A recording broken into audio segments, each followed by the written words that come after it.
tardes, hermanos y hermanas diseminados por el mundo, como dice la Madre Iglesia, amantes de la palabra. Ya es nuestra última clase de esta introducción a la Biblia. Han pasado varias personas que lo han hecho muy bien. Todo mundo, todos y todas han contribuido de una y de otra manera. Y lo más interesante es que lo han llevado por hermanos y hermanas laicas, con muy poca participación de los sacerdotes. Hoy solamente participamos nosotros, prácticamente de mi punto de vista, hacer como un resumen, y bueno, también estamos aquí con ustedes, así que bienvenidos, bienvenidas. También le doy la bienvenida al padre Agustín Carrillo. Él trabaja en Fresno, California, en el estado dorado de Fresno, una comunidad muy bonita, comunidad muy linda. Así que el padre Guti también sacó su maestría en Biblia aquí en el Catholic Theological Union, aquí en Chicago. Así que Guti, aquí estamos. La primera parte la va a hacer él. Yo también voy a hacer solamente unos puntitos. Espero que no me se posesione de mí el cansancio.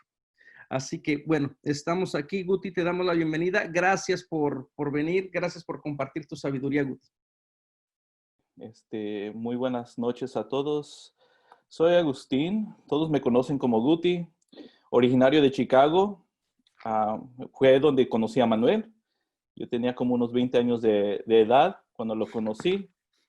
Y fue una de las personas que siempre, en todo momento, me animó en el estudio bíblico. Entonces, es un gusto de compartir esta sesión con él. Como ya había dicho, hoy día es como un resumen de todo lo que han visto durante estos meses, ¿no? Y ojalá sea también una oportunidad de ponerlo en práctica. Un poquito. Entonces, en este momento voy a compartir la pantalla para que vean la presentación. Muy bien, entonces vamos a ir viendo en la interpretación bíblica qué es y cómo se hace. Y en toda esta clase van a ir viendo de que va a haber muchas palabras técnicas, palabras que quizás no estamos familiarizados, pero tenlo por seguro que ya lo han visto, ya lo han manejado de una manera u otra. Entonces, lo más complicado de estas palabras va a ser la pronunciación de las palabras, pero en sí, ojalá ya han sido un poquito expuestos a la idea de estas palabras. Bien, vamos a iniciar con dos palabras importantes, ¿no? Que se utilizan muy, muy a menudo en el estudio bíblico, ¿no? Lo que es la eisegesis y lo que es la exégesis.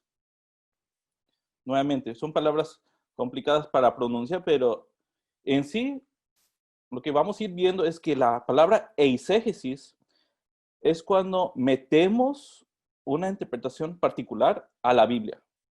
Cuando escuchan la palabra eisegesis, piensen en insertar, ¿no? Insertar, meter adentro. Entonces es algo externo, algo de nosotros que metemos o que vemos reflejado en la Biblia, pero es porque somos seres humanos y lo metemos ahí, ¿no? Es meter interpretación. La palabra exégesis, al cambio, es sacar interpretación del texto. Cuando escuchen la palabra exégesis, piensen en la palabra como excavar o excavar, es decir, sacar, extraer, ¿no? Extraer del texto.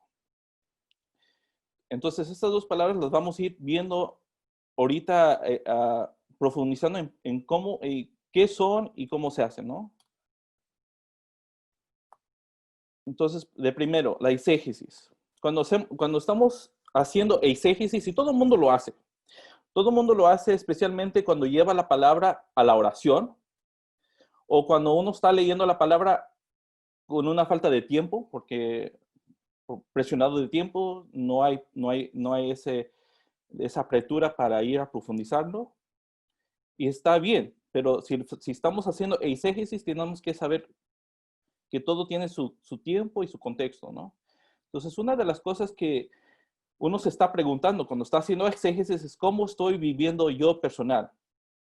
¿Qué está pasando en mi vida? ¿Qué estoy viviendo? ¿Qué son mis experiencias también? ¿Qué es el pasado que yo traigo al texto? También uno se puede estar preguntando cuáles son mis valores heredados. Estos pueden ser valores religiosos, valores culturales. Y entonces todos tenemos una historia, todos tenemos el equipaje que traemos con nosotros cuando nos acercamos a la Biblia. Otra pregunta es, ¿qué es mi opinión personal acerca de cualquier punto, ¿no? ¿Qué es mi opinión acerca de la política? ¿Qué es mi opinión acerca de la migración? ¿Qué es mi opinión acerca de el cuidado de la creación? Todos tenemos una opinión. Entonces, cuando traemos nuestra propia opinión al texto, estamos haciendo exégesis. Y finalmente, también es muy importante tener en cuenta cómo es mi relación con Dios y con personas que no son como yo. Entonces, si tenemos una visión de Dios que es castigador, que tiene mucha autoridad, que impone, cuando leemos la Biblia y hacemos exégesis, vamos a ver reflejada esa imagen de Dios. Y no es porque sale del texto, es porque lo estamos metiendo al texto. Igual con las personas, si tenemos prejuicios, también podemos meter esos mismos prejuicios al texto bíblico. Entonces, cuando hacemos exégesis, es como reafirmar nuestras propias ideas, nuestros propios pensamientos, y no estamos sacando el mensaje que el texto nos quiere brindar. Pues bien, cuando estamos haciendo exégesis, nos hacemos otros tipos de preguntas, ¿verdad? Porque exégesis es sacar interpretación. Entonces, cuando hacemos exégesis, nos preguntamos, ¿qué dice el texto? Y es por eso que lo leemos una y otra vez, para ver qué dice, qué está diciendo. Algo muy importante de notar es de que a veces nos acercamos a la Biblia y decimos, como ya he escuchado esta historia, esta anécdota o este cuento como tantas veces, uno dice, pues yo ya me la sé. Pero a veces todavía cuando tomamos el tiempo para ver qué dice el texto, podemos descubrir algo nuevo, algo diferente. También nos podemos estar preguntando por qué dice lo que dice el texto, ¿no? ¿Por qué lo dice? ¿Qué es el contexto? Entonces, cada autor, cuando se puso a escribir, ya sea un texto bíblico o no bíblico, cada autor tiene una intención, tiene un mensaje, tiene un propósito, tiene un porqué. Entonces, cuando nos preguntamos qué es lo que estaba pasando en la mente de este autor, es una importante para sacar interpretación. Otro punto es, ¿cuáles son las palabras claves, no? Nuevamente, puede haber palabras técnicas que no sabemos, que tenemos que estudiar un poquito, puede haber palabras extrañas de otro idioma, de otra época. Entonces, ¿cuáles son las palabras claves? ¿Por qué son claves? ¿Por qué las vuelve a repetir una y otra vez? ¿No? También nos preguntamos, ¿qué es la situación histórica? ¿No? ¿Cuál es la situación histórica que movió al autor a decir tales palabras? Todo este conjunto, ¿no? ¿Qué dice el texto? ¿Por qué lo dice? ¿Cuáles son las palabras claves? A la situación histórica, es lo que utilizamos para sacar interpretación del texto. Pues bien, vamos a ver un ejemplo de cómo podemos naturalmente hacer exégesis y cómo en cambio también podemos hacer exégesis con el mismo texto. Entonces vamos a tomar el tiempo, si tienen sus Biblias, saquen sus Biblias, vamos a leer del Evangelio de Mateo, capítulo 5, versículos 38 al 42. ¿No? Yo creo que este es un texto que todos hemos escuchado, que todos a veces decimos a la ligera, porque es una como se dice, una expresión muy enraizada en nuestra espiritualidad. Sin embargo, lo vamos a leer y luego vamos a ver cómo una persona puede hacer exégesis con este texto y cómo otra persona puede hacer exégesis con este mismo texto, ¿verdad? Entonces, dice el texto así. Ustedes han oído que se dijo, ojo por ojo, diente por diente. Yo les digo que no opongan resistencia a que les hace el mal. Antes bien, si uno te da una bofetada en tu mejilla derecha, ofrécele también la otra. Al que quiera ponerte pleito para quitarte la túnica, déjale también el manto. Si uno te obliga a caminar 1000 pasos, haz con él 2000. Da a quien te pide y no vuelvas la espalda al quien te pide prestado. Muy bien, entonces lo que nos vamos a enfocar es lo que está en color diferente, ¿no? Ojo por ojo, diente por diente. Yo les digo, no pongan resistencia al que les hace el mal. Antes bien, si uno te da una bofetada en tu mejilla derecha, ofrécele también la otra. Pues bien, si uno está haciendo exégesis, nuevamente, ¿qué es lo que estoy viviendo? Y la persona llevando este texto en la oración, si está viviendo abuso, violencia, pues va a sacar una conclusión muy diferente de lo que el texto nos quiere decir. También, si nos preguntamos, ¿qué son mis valores heredados? ¿No? Pues nos podemos pensar en otro texto de Mateo, que dice, el que quiera seguirme, que se niegue a sí mismo, que cargue con su cruz y me siga. Entonces, nuevamente, podemos tener esta idea enraizada en nosotros de que el ofrecer la otra mejilla es igual que cargar la cruz. Porque, nuevamente, esos son valores que quizás hemos heredado de la religión, ¿no? La religión que nos han inculcado. Otro valor puede ser que en la sociedad en donde vivo, en la cultura donde vivo, el hombre es macho y la mujer sumisa, ¿no? Entonces, está bien, es ok, ¿no? Que el hombre sea agresivo y la mujer dócil, por ejemplo. Entonces, si tengo esos valores, también, si los inserto al texto, voy a sacar conclusiones muy diferentes. También, ¿qué es mi opinión? Pues puedo tener una opinión, por ejemplo, de que el descifrar o descubrir la voluntad de Dios es muy difícil de hacerlo personalmente. Entonces, la voluntad de Dios es algo abstracto, es algo que yo no puedo captar ni puedo entender. Entonces, no me preocupo de lo que me está sucediendo porque es voluntad de Dios. A cabo, Dios así lo quiere, ¿no? Puede ser una opinión enraizada personalmente. Otra opinión puede ser, yo puedo hacer que las personas cambien.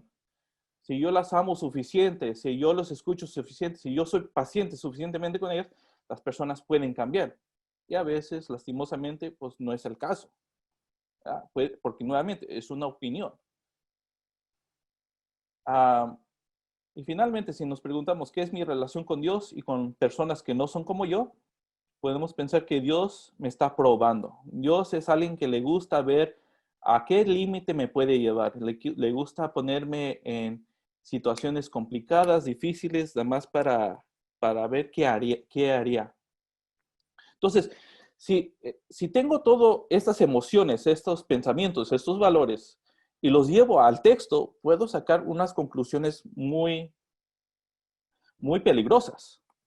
Por ejemplo, se puede utilizar este texto y manejar este texto metiendo nuestra propia interpretación para justificar abuso doméstico, ¿no? ¿Cuántas veces cuando una persona está viviendo abuso doméstico, y muchas veces lastimosamente son las mujeres, van al sacerdote y el sacerdote le dice, cargue con tu cruz, sé paciente, a Jesús también le pegaron, ¿no? Entonces se justifica el abuso con este texto.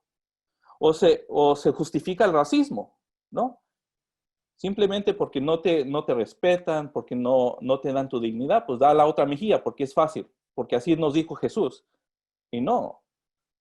Nuevamente, estos dos, abuso doméstico y racismo, son males de la sociedad que no se han de justificar ni con la Biblia ni con cualquier otro elemento. Mucho menos con la Biblia, ¿no? Otra cosa puede ser las condiciones de trabajo inseguras, ¿no? Si tu empleado no te da, ¿qué se puede decir? ¿No? La protección adecuada para hacer tu trabajo, ya sea como lentes o protección de oído, pues darte la otra mejilla. expóngate más, ¿no? Nuevamente, puede ser utilizado para justificar barbaridades. Y finalmente, justifica también el silencio, el pacifismo debilitante. Este texto, lo que vamos a ir viendo no refleja una pasividad diciendo, pues hay que hacer todo para no ser, ¿cómo se dice? No regresar a la violencia, ¿verdad? Entonces se vuelve un pacifismo que deshumaniza, que crea más violencia. Y eso lo podemos hacer cuando estamos haciendo exégesis. Bien, ¿qué conclusiones diferentes podemos sacar cuando estamos haciendo exégesis? Cuando estamos extrayendo, sacando interpretación del texto. Entonces, nuevamente, ¿qué dice el texto? No responder violencia con violencia, básicamente.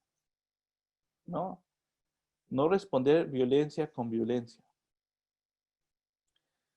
Nuevamente, no es necesariamente el pacifismo lo que vamos a ir viendo, pero no responder violencia con violencia. ¿Por qué lo dice? ¿Qué es el contexto? Entonces, aquí tenemos que ir viendo que el autor está transfiriendo la autoridad de la ley escrita a Jesús.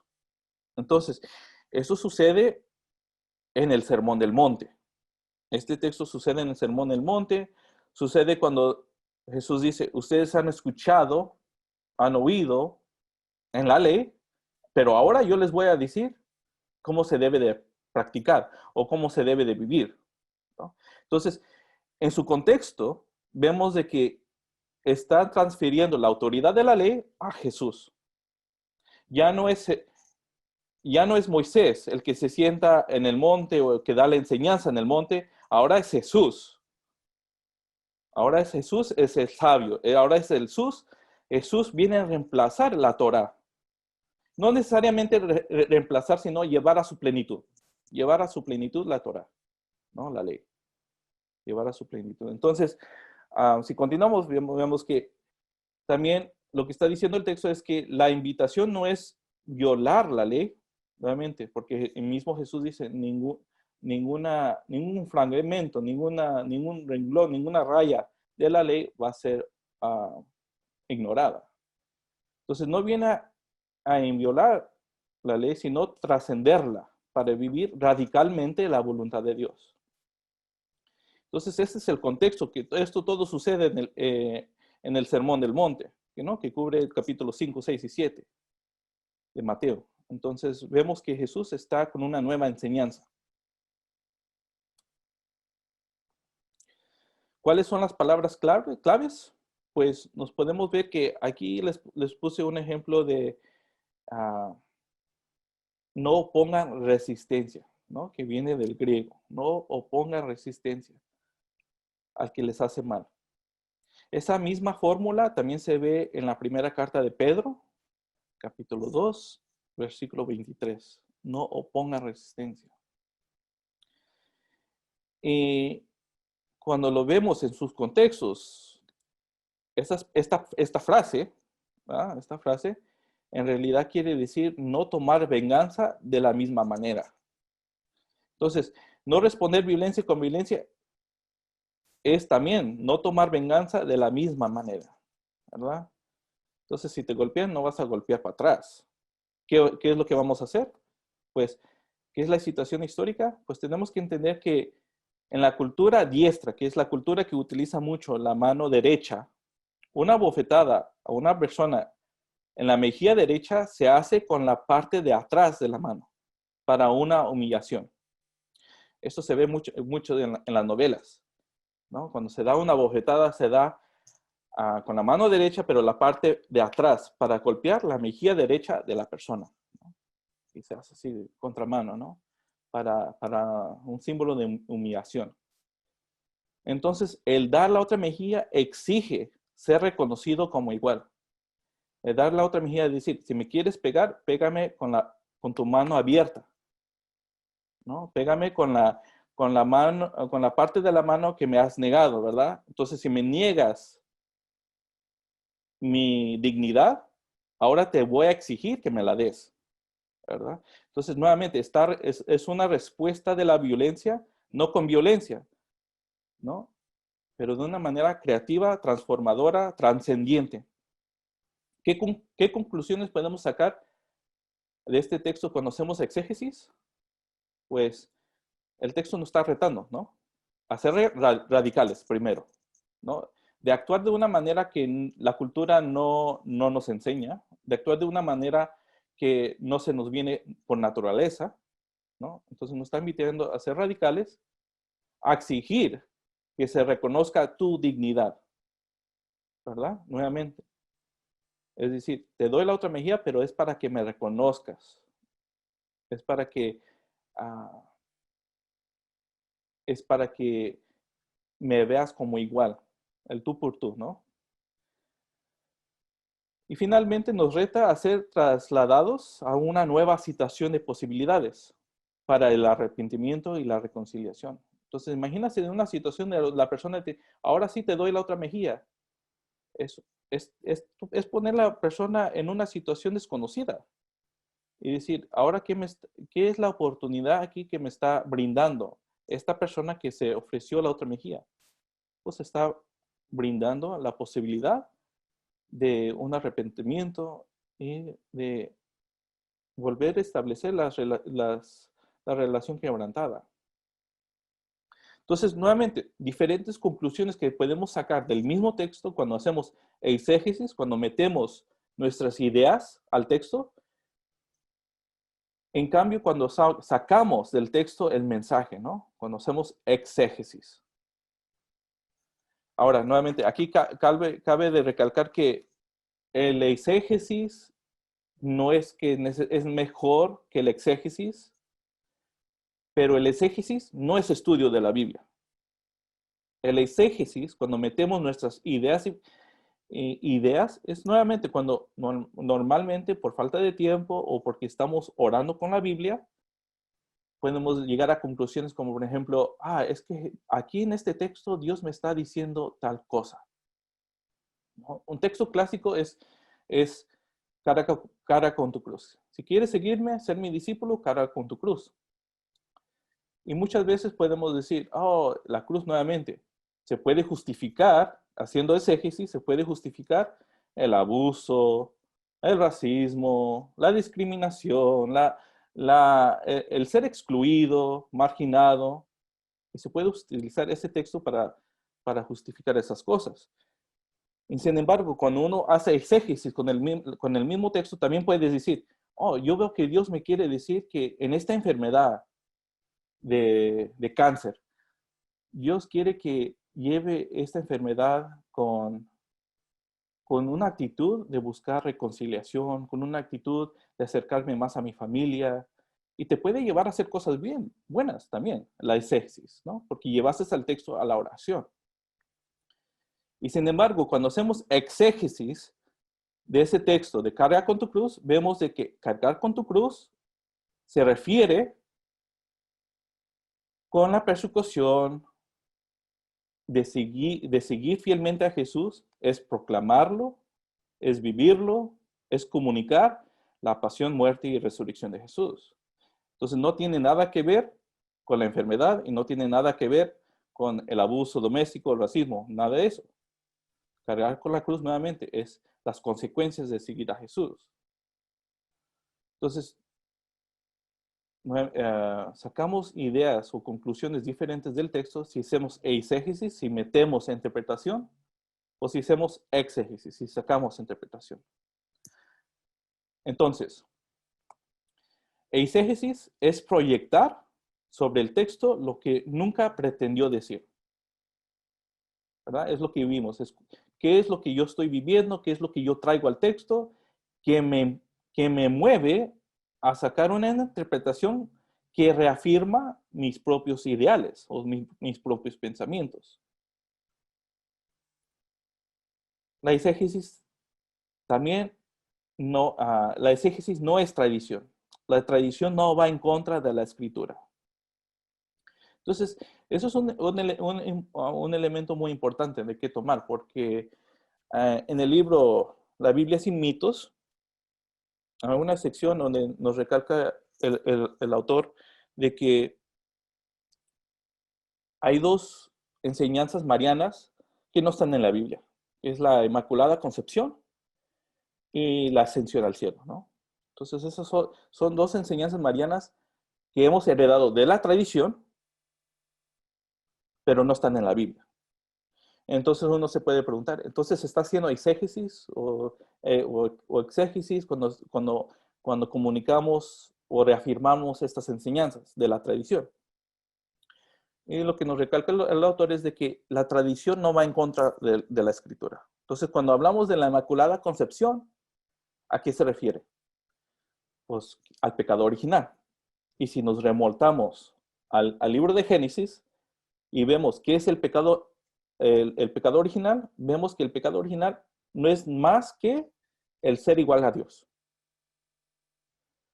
Y vemos que en la vida de María, en la Biblia, que María nunca pretendió ser igual o más que Dios, ¿no? Y lo vemos en el simple sí de la Anunciación, también lo vemos en cómo lo vive en la Magnífica, ¿no? Entonces, no está yendo en contra de la Escritura, si en la Escritura el pecado original es querer ser igual a Dios, y vemos que María nunca quiso ser igual a Dios, por eso es Inmaculada Concepción.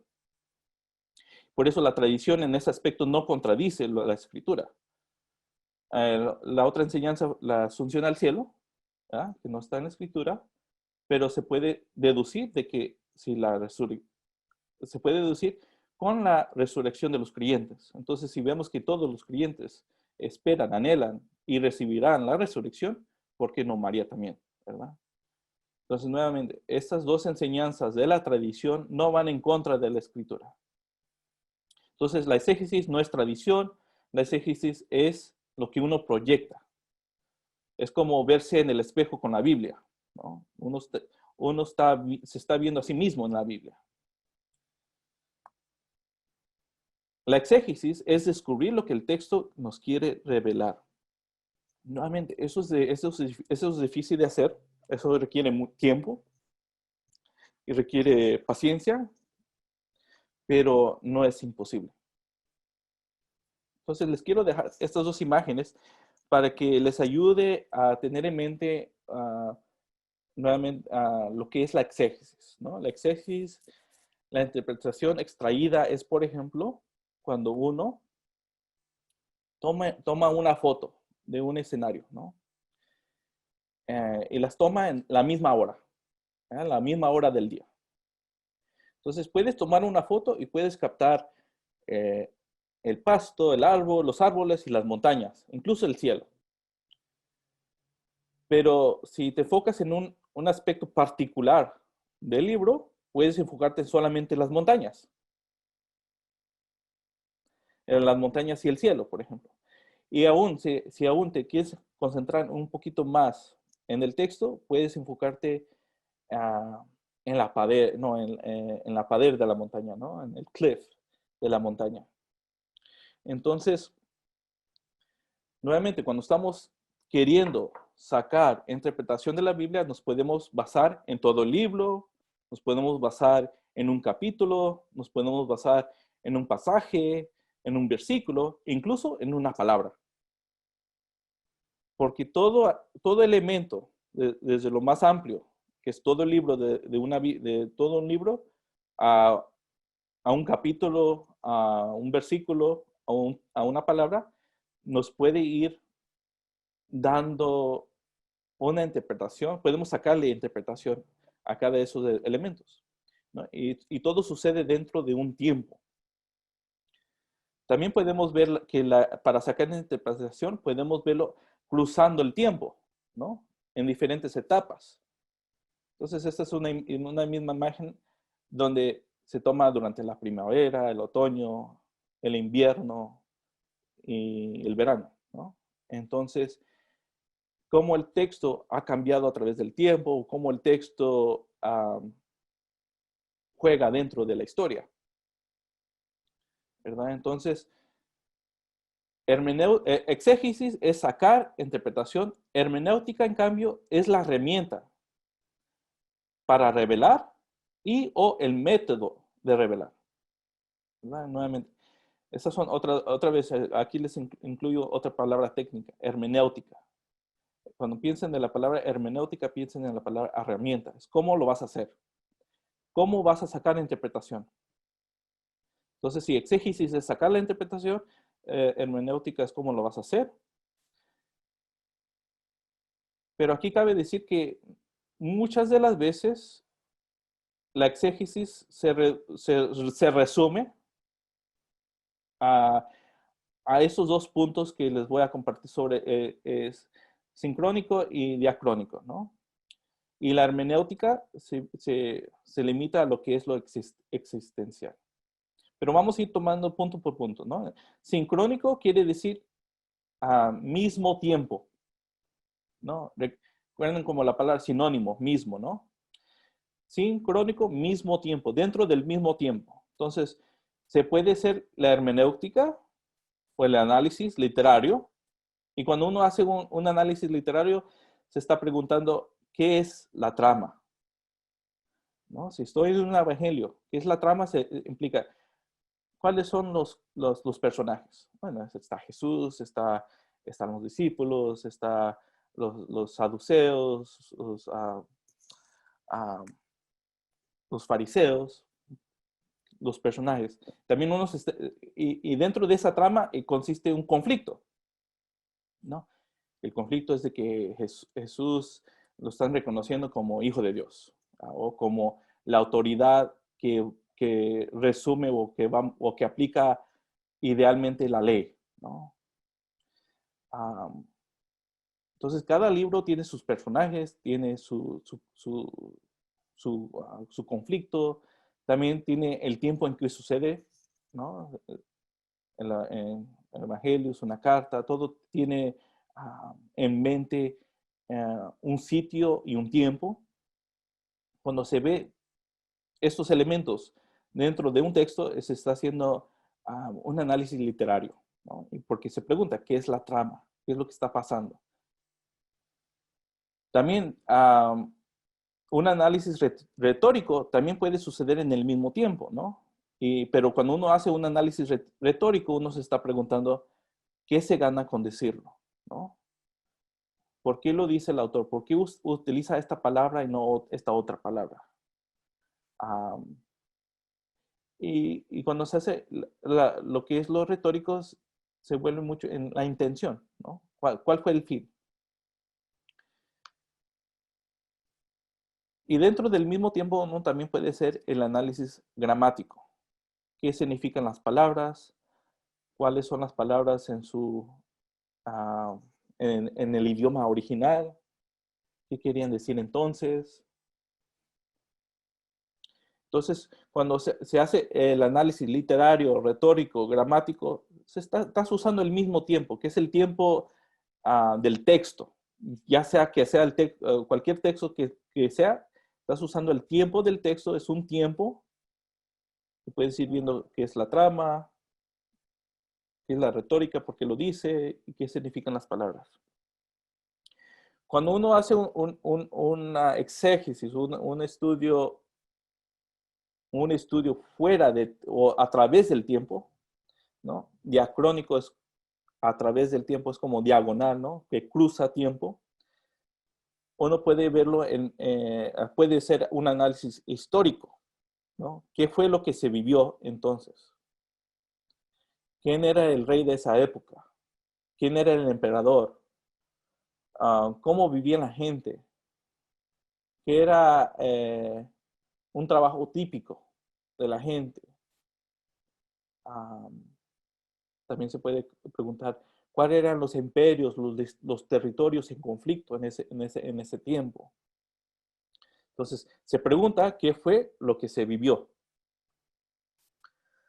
Cuando uno hace un análisis de redacción, uno puede ver y reflexionando sobre cómo ha evolucionado el texto, cómo fue editado, cómo fue compuesta, quién le agregó, cuándo le agregaron, porque hay dos textos que según es la misma experiencia, pero lo dicen con palabras diferentes, una más larga, una más cortita. Entonces, cuando uno hace ese análisis, uno está viendo la redacción del texto. Finalmente, también dentro del diacrónico, cruzando tiempo, uno puede ver la forma del texto. Y se puede estar preguntando, ¿cuál es el género o el uso del texto? ¿No? Entonces, ¿por qué este texto tiene esta estructura? ¿En qué momento se proclamaba este texto? ¿En qué situación? Normalmente el análisis de forma se ve en los salmos, ¿no? Porque se puede ver que hay salmos reales, ¿no? Que es para la coronación de un rey. O hay salmos de lamentación, porque ese es el que proclama el salmo que está lamentando su situación, su dificultad, y sin embargo tiene esperanza. Entonces, ¿qué es el género? Y también, ¿cuál fue el uso del texto? Y en estos elementos se tiene que ver el texto en su hecho histórico y en su hecho de que a veces transciende tiempo, cruza tiempo. No voy a cubrir lo que es lo existencial porque eso va a ser para Manuel. Entonces, a Manuel le voy a dejar esa oportunidad que él vaya elaborando lo que es propio de lo que se considera la hermenéutica, ¿no? Nuevamente la aplicación del exégesis. Entonces, nuevamente, vamos a tomar un mismo texto y vamos a hacer un análisis sincrónico y diacrónico, ¿no? Del mismo texto. Eso es tomado del Evangelio de Mateo, capítulo 11, versículos 28 al 30. Y nuevamente, yo creo que es un texto muy, muy común, muy conocido a todos. Vengan a mí los que están cansados y agobiados, y yo los aliviaré. Carguen con mi yugo y aprendan de mí, porque soy tolerante y humilde de corazón, y encontrarán descanso para su vida, porque mi yugo es suave y mi carga ligera. Entonces, dentro de un análisis sincrónico, vamos a ver lo literario. ¿Qué es la trama?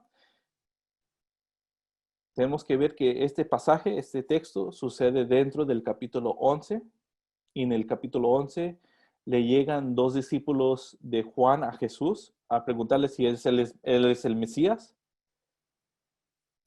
Y cuando Jesús dice, pues quédense a ver lo que hago, también llega Jesús a decir, llegó Juan, le dijeron que era un loco, llego yo, que soy dicen que soy un dragón. Entonces, Jesús en este capítulo está confrontado con la falta de fe. Jesús Jesús se presenta no solo como capaz de dar descanso, pero como lo contrario de los fariseos y escribas que imponen cargas pesadas. Entonces, nuevamente, vemos que en el capítulo 24 de Mateo, Jesús llama a estas personas raza de serpientes. Hay de ellos, ¿no?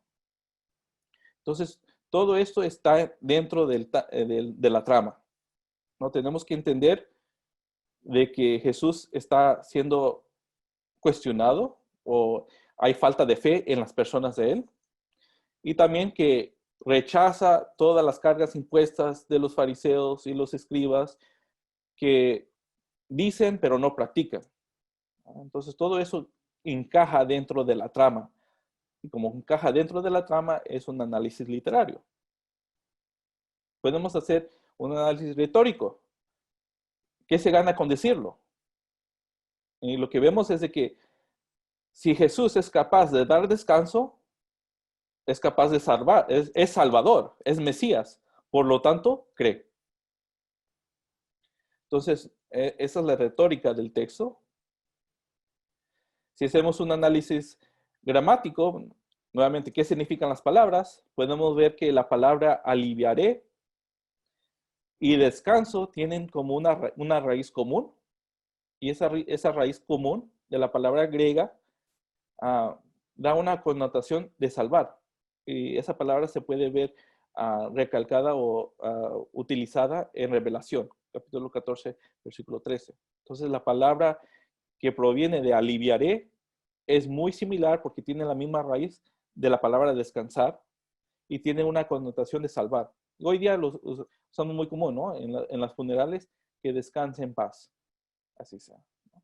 Entonces, una connotación es no solamente de descansar, sino de salvar, y es un estado de estar salvado, es un estado de estar aliviado, ¿no? Entonces, si hacemos un análisis de las palabras, es lo que nos puede iluminar el texto. Bueno, vamos a ver diacrónico, cruzando el tiempo, el mismo texto. ¿Ya? Si vemos lo histórico, ¿qué fue lo que se vivió? Nos tenemos que ir a dar cuenta de que durante el periodo del segundo templo, de la construcción y la práctica durante el segundo templo, la figura de la sabiduría es asociada con la Torá. Eso lo vemos en el libro de Eclesiástico, capítulo 24. Y la sabiduría con yugo, ¿no? En ese mismo libro, en el capítulo 51, es la sabiduría que viene de Dios, pero es como una figura aparte de Dios, diferente que Dios. Entonces, esta figura sabiduría femenina brinda una invitación a cargar el yugo. Entonces, tenemos que entender ese contexto histórico para entender las mismas palabras de Jesús. Y yugo se entendía como servidumbre, lo vemos en el libro del profeta Jeremías, el profeta Jeremías, pero también obediencia, ¿no? Obediencia a la ley, o obediencia a la sabiduría. Entonces, este es un elemento muy importante porque Jesús en todo el Evangelio de Mateo no solamente se asocia como la nueva figura de la ley, sino como la autoridad suprema de la ley, ¿no? Entonces, el decir Jesús, vengan a mí los que están cansados, fatigados, yo los aliviaré, tomen mi yugo. Jesús está diciendo, yo soy igual que la Torá, yo soy igual que la sabiduría. Yo soy la encarnación de la sabiduría. Bueno, esos son los elementos históricos. Si vemos la redacción, cómo fue evolucionando el texto, pues tenemos que también tener en cuenta de que el Evangelio de Tomás contiene una expresión paralelo, aunque más breve, ¿no? Y aunque se cree que el Evangelio de Tomás fue escrita como en el segundo siglo, muchos biblistas creen que las palabras contenidas dentro del Evangelio de Tomás son más antiguas, porque es una expresión más breve, más corta, más al punto. Y dice, en el Evangelio de Tomás dice, venid a mí porque mi yugo es cómodo y mi señoría es suave. Nuevamente, señoría, esta idea de servidumbre, ¿no? Mi señoría es suave y encontraréis descanso para vosotros. Entonces, cuando se hace un estudio de redacción, se tiene que ver el mismo acontecimiento o la misma idea en diferentes contextos, ¿no? Uno es en el Evangelio de Mateo, otro en el Evangelio de Tomás. Finalmente, la forma. ¿Qué es el género o el uso del texto? Pues podemos darle el género de que es una invitación de sabiduría. Porque nuevamente contiene la misma estructura que vemos en el libro eclesiástico. Muy bien. Vamos a hablar un poquito sobre los métodos de revelar. ¿Cómo nos podemos acercar al texto o a la Biblia? Nos podemos acercar de una manera de antipatía, que es básicamente decir, la Biblia es un peligro a la libertad humana. Entonces podemos, no es solamente poner en duda las palabras de la Biblia, es simplemente la Biblia no nos beneficia, la Biblia no tiene nada que ofrecer. Entonces, es un método que se puede utilizar. Otro método es la apreciación, ¿no? Decir que la Biblia es una obra de arte, es algo que se ha heredado, es patrimonio de la humanidad, y se aprecia el texto como tal, simplemente. También hay otro método, es el discernimiento, que es a través de las Biblias, es a través de la Biblia como una de tantas fuentes que podemos ir descubriendo respuestas a las dificultades, a las luchas de la vida.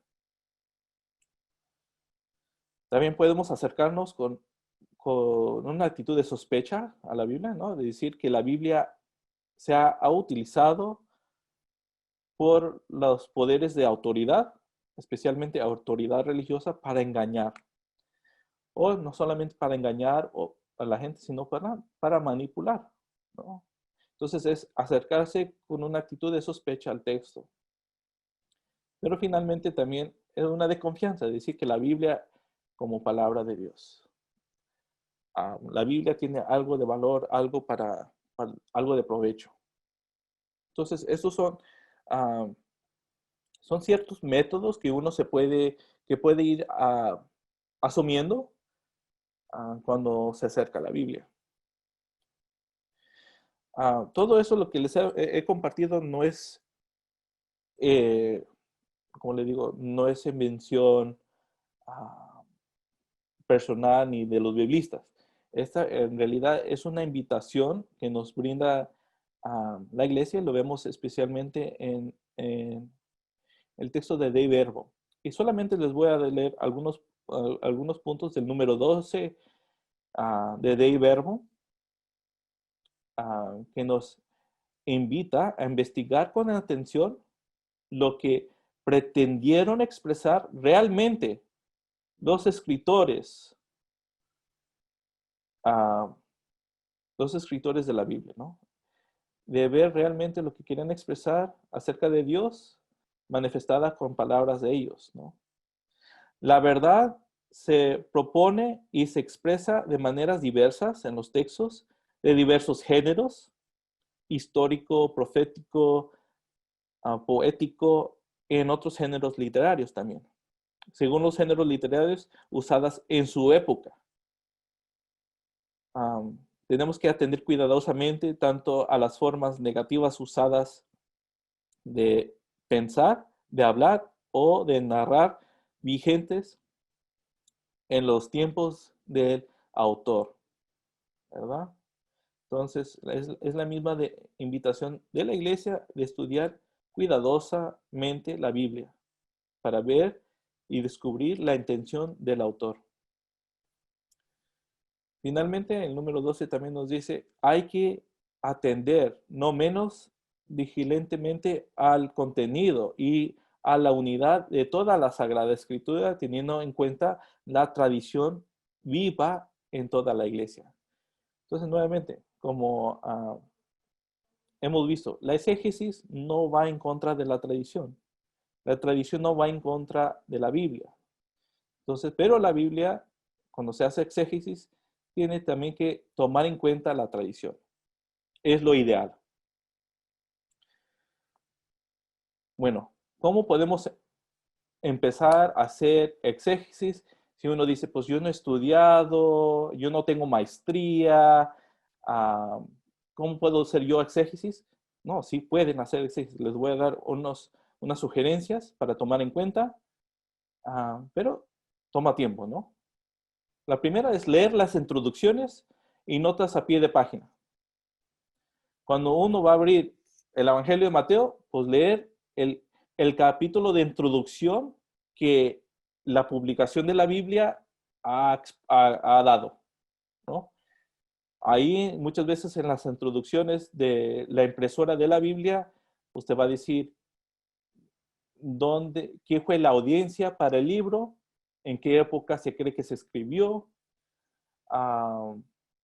con qué fin, a qué gente, a qué región, y te va a ir dando pautas para ir entrando al libro, ¿no? A cualquier libro de la Biblia. Las pie de páginas, pues normalmente se refiere, por ejemplo, si hay una palabra en el texto, por ejemplo, muchas veces la palabra, cuando Jesús enseña a sus discípulos a orar, el Padre Nuestro, muchas veces en la Biblia no se traduce la palabra padres dejan la palabra Abba. Entonces va a haber un pie de página que dice Abba es como se usa en arameo, como se dice papá, ¿no? Entonces, a pie de página te va explicando palabras, expresiones que quizás te van a ayudar a apreciar mejor el texto si supieras de dónde vienen. Entonces, leer cuidadosamente las introducciones y todas las notas de pie a página. Segundo es leer el texto con atención varias veces. Nuevamente, cuando nos acercamos a un texto decimos, oh, esa historia yo la conozco y la puedo leer así rápidamente. Y sí, muchas veces nosotros como católicos escuchamos mucho de la Biblia, la escuchamos proclamada o la vemos en una obra de arte, pero nunca hemos tomado el tiempo personalmente de leerlo en el texto. Entonces, es por eso es necesario ver con atención cómo están compuestas las frases. Leer diferentes traducciones, ¿verdad? La Biblia en sí no fue escrita en español, fue escrita en hebreo y en griego. Entonces, leer diferentes traducciones te va a ayudar a ver cómo cada edición de la Biblia la ha encontrado, ha tratado de comunicar el mensaje, ¿no? Entonces tenemos, por ejemplo, la Biblia Nuestro Pueblo, la Biblia latinoamericana, la Biblia de Jerusalén, y hay otras varias. Entonces, si quieres hacer un estudio profundo es leer el mismo texto utilizando diferentes traducciones para ver qué cambió, por qué esta edición lo traduce así y esta otra traducción lo traduce de otra manera. Y ahí te va a ir revelando que el texto es complejo, el texto se puede apreciar de diferentes ángulos. Finalmente, es leer otras versiones del mismo acontecimiento. Por ejemplo, en el libro de Génesis tenemos dos acontecimientos de la creación, el capítulo 1 y el capítulo 2. Entonces, si se leen las dos versiones, uno puede decir, estos dos textos fueron escritos en diferentes tiempos. Sin embargo, también, por ejemplo, las bienaventuranzas, Mateo y Lucas. Uno puede ir viendo que las bienaventuranzas en Mateo es más larga que las aventuranzas de Lucas. Y excluye las advertencias que Lucas incluye. Entonces, cada bienaventuranza que se encuentra en Mateo y Lucas tiene un porqué, una diferencia.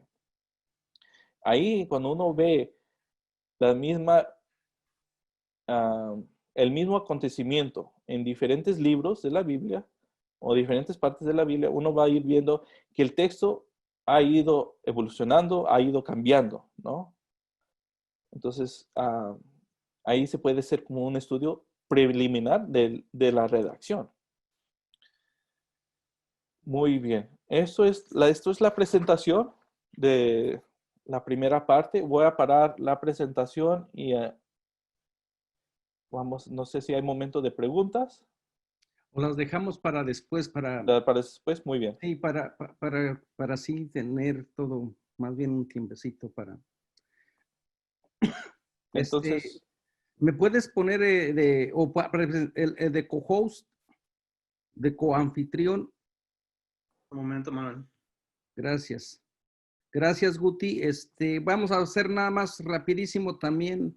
Ya no voy a parar tanto en la explicación de exégesis, de hermenéutica, que Guti ya lo ha cubierto muy bien. Déjenme ver qué hay aquí. Ya, Manuel. ¿Dónde estoy? ¿Me escuchan? ¿Sí me escuchan? Sí. ¿Alcanzan Sí. están viendo Te escuchamos perfecto y te... ¿están viendo mi pantalla? no. No. Yo sí. Qué raro. A No, ver, la déjenme ver. pantalla no. No, yo no la miro. No sé qué está pasando. Déjenme ver otra vez. A ver, Manuel, intenta. No vean mi pantalla ahorita que está toda, Sí, está toda ahora sí, Manuel. Ahora sí. ok. Pues ahora yo ya no sé cómo llegué aquí. Ok, bueno, Guti ya les pasó el exégesis y la hermenéutica. Miren, por ahí les presento a mi nuevo hijo, que ni he tenido tiempo de darle la bienvenida, pero ya se lo daré. Exégesis y hermenéutica, el término exégesis solamente como un poquito para que sepan de dónde viene, el término exégesis corresponde a la palabra griega que significa explicación, interpretación y deriva del verbo ex. Todas las palabras en griego y que hemos heredado nosotros que comiencen con ex es sacar fuera, es fuera del camino. Egomai, que significa dirigir, sacar fuera. Por ejemplo, éxodo, fuera de odos, fuera del camino. Todas las palabras en griego del ex es fuera. Entonces, sería la disciplina, el arte, la disciplina de explicar, exponer, narrar e interpretar un texto. Es entrar en el mundo del autor y del texto, del contexto. Es lo que vamos a estar viendo ahorita prácticamente. Ya no me entretengo mucho porque Guti lo explicó muy bien con exégesis y exagesis. También la palabra hermenéutica, a veces como que suelen a veces confundirse o usarse como sinónimos. Esta palabra viene del verbo griego de hermeneo, que significa traducir e interpretar. Y también está relacionada a Hermes. En la mitología griega, Hermes era el mensajero de los dioses, y era el único mortal que vivía en el Olimpo. Era tan bello y tan hermoso que un día Zeus, al verlo, lo raptó y se lo llevó allá. Entonces él era el encargado de traer los mensajes a los humanos. Y a veces se le personifica con unas alitas en los pies para llevar rápido los mensajes, ¿no? Por allí también una imagen muy querida de Isaías para hablar los mensajeros que traen las buenas noticias. Probablemente venga con estas ideas de los intérpretes de los dioses y los humanos. Entonces, hermenéutica sería que viene de hermeneo, que significa traducir e interpretar, buscar el sentido. Miren, si nosotros nos ponemos aquí en el presente, esto Guti lo explicó muy bien, si estamos en el presente y nosotros vamos al pasado, al texto, recreamos el texto, le preguntamos cuál era la situación que se vivía, cómo se creía, qué entendía la gente en aquella época acerca de Dios, de la vida, de la realidad, todo lo que tenga que ver con la reconstrucción del texto es exégesis. Y cuando nosotros ya regresamos otra vez al presente y decimos, bueno, ¿y para qué me sirvió saber si le pongo la mejilla con la mano abierta o no? ¿Eso para qué me sirve? Pues te sirve por lo menos para no violencia, no irte a la violencia. El que te obliga a caminar 10 y ya 1000 pasos y camina con él otros 1000. Bueno, ya después tú investigas y dices, bueno, es que es una práctica de los soldados que obligaban a los súbditos a llevarle su carga. Y cuando Jesús dice, si te obliga a un soldado a caminar con él 1000, tú caminas 2000 y lo desarmas, no le das la violencia. Cuando tú ya vienes para acá al presente y dices, bueno, ¿y a mí para qué me sirve esto? Violencia crea violencia, estás haciendo hermenéutica. Bueno, entonces, cuando estamos en el presente y vamos al pasado, hacemos exégesis. Y cuando venimos para el presente y decimos para qué nos sirve o qué finalidad tiene el estudio, hacemos hermenéutica. Esto es Guti por ahí ya lo habló. Ahora vamos a ver algunos principios, que ya los hemos estado viendo prácticamente desde el comienzo de este curso. Primeramente, ten en cuenta tus prejuicios. Todo mundo tenemos prejuicios e ideas preconcebidas al momento de acercarnos al texto bíblico. Todo el ser humano somos prejuiciosos. Y cuando uno más se da cuenta de cuáles son los prejuicios que yo estoy trayendo al momento de leer la Biblia o de interpretar la Biblia, es cuando tú vas a ser más objetivo. Si tú piensas encontrar en la Biblia que venimos de Adán y de Eva, pues ahí lo vas a encontrar. Ese es tu prejuicio. Tú quieres demostrar con verdades bíblicas un diálogo con la ciencia, si tú quieres. Todo mundo tiene prejuicios. No hay una persona que diga, yo no tengo prejuicios. El problema aquí es que hay ciertos intérpretes, especialmente los que utilizan algún método en específico, que creen que su interpretación es la única y que su interpretación no tiene ningún prejuicio. Todos y todas tenemos prejuicios. Nosotros, por ejemplo, les decimos desde qué experiencia y cuáles son nuestros prejuicios al leer la Biblia. ¿Cuál va a ser nuestro acercamiento? Porque este curso no es, por ejemplo, de apologética. No nos interesa demostrar cómo contestarle a la otra persona por medio de la Biblia. Nos interesa más bien, este es nuestro prejuicio, decir, esto es lo que nosotros traemos a la mesa. Y en esto nosotros estamos abiertos a otras interpretaciones, ¿no? Entonces, tener en cuenta nuestros prejuicios preconcebidos. Porque si tú ya vas con la idea de que el hombre es superior a la mujer, pues lógico que vas a encontrar muchos textos donde el hombre es superior a la mujer. Pero no es que la Biblia lo esté apoyando, aunque aparece, pero esa es una idea que tú ya te has creado previamente. Otra de las cosas que tenemos que tener en cuenta es tomar distancia del texto bíblico. Ningún texto fue escrito para ti, pensando en ti. Es que tú sientes que algún texto parece que te habla directamente a ti, especialmente los salmos. Es que tú sientes que realmente expresa lo que tú estás pasando. Pues con todo y eso, el autor no estaba preocupado por ti, por tu historia, por tu vida, por la vida de la comunidad. Todos los autores tenían un contexto diferente. Ahí les presento dos fotos. Una foto es de la ciudad de Delphi, el templo de Apolo, y la ciudad de Chicago. Bueno, hace unos años, la ciudad de Chicago, que ya cambió todo. Entonces, ningún texto fue escrito pensando en ti, pensando en tu comunidad, y esto lo tenemos que tener claramente. Porque de lo contrario, nosotros vamos a pensar de que el texto casi que cayó del cielo y fue empaquetado para ti y distribuido para ti. Especialmente los textos que corrigen la vida del otro, pero nunca hay un texto que corrija la vida tuya. Siempre hay revelaciones de que Dios te revela lo que la otra persona debe de hacer, pero Dios nunca te revela los cambios que uno debe de hacer, ¿verdad? Como que no funciona muy bien en ese sentido Dios. Bueno, entonces hay que tomar distancia entre el texto bíblico, el texto que vio nacer, la cultura que vio nacer al texto bíblico y nuestra propia cultura, nuestro propio contexto. Esto es bien importante, texto y contexto. Miren, aparentemente es bastante fácil de entenderlo, pero qué difícil es de ponerlo en práctica. La Biblia tiene un texto y contexto, nace en una cultura, está condicionado por una lengua, está condicionado por un momento histórico, y esto es necesario que lo tengamos en mente.